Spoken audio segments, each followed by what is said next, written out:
It's been 1 year since a man driving a rental van plowed down Yonge Street in Toronto, killing 10 people, mostly women, and injuring many more. With more on how Toronto is marking the anniversary, we're joined by Kamil Karamali. So, Kamil, how are people remembering the tragedy today? Well, Sonia, the message here is trying to remember Toronto, the good over these dark events that took place last year. And this is Mel Lastman Square, roughly where the attack ended. And they're trying to turn this into a place of positivity. There's a sign here that says Reclaim Yonge Street, where this attack happened, with color here. There's some chalks here. And people have already started writing signs across Mel Lastman Square. Hashtag Toronto Strong is one of them. That was trending across the country when the attack happened. Another one that says Toronto Strong.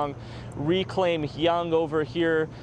Don't give up. So that's really the message here, is trying to find some positivity and some light after such dark events. And so there will be a lot of events here throughout the morning and throughout the afternoon to remember the victims, as well as the first responders and the heroes that stepped up during such a tragic event. Those events will start off at 1 p.m.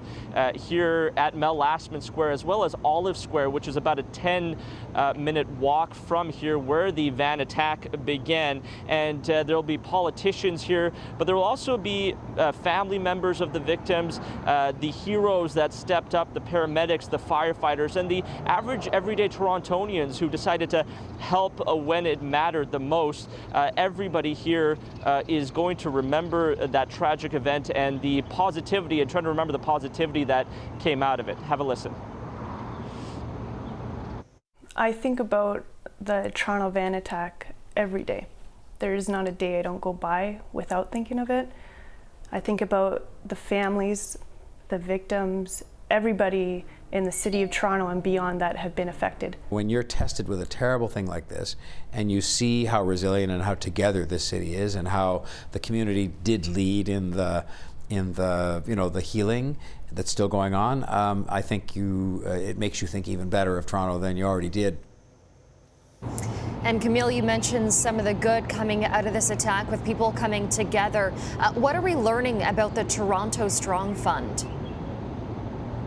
That's right. So this fund was started right after the tragedy took place that killed 10 people and injured 16 others.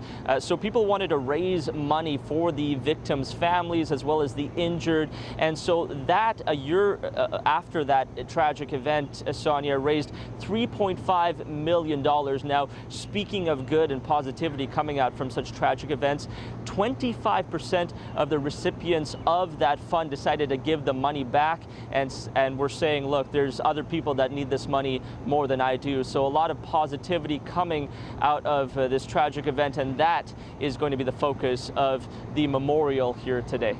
All right, Kamil Karamali joining us from Toronto. Thanks for being with us.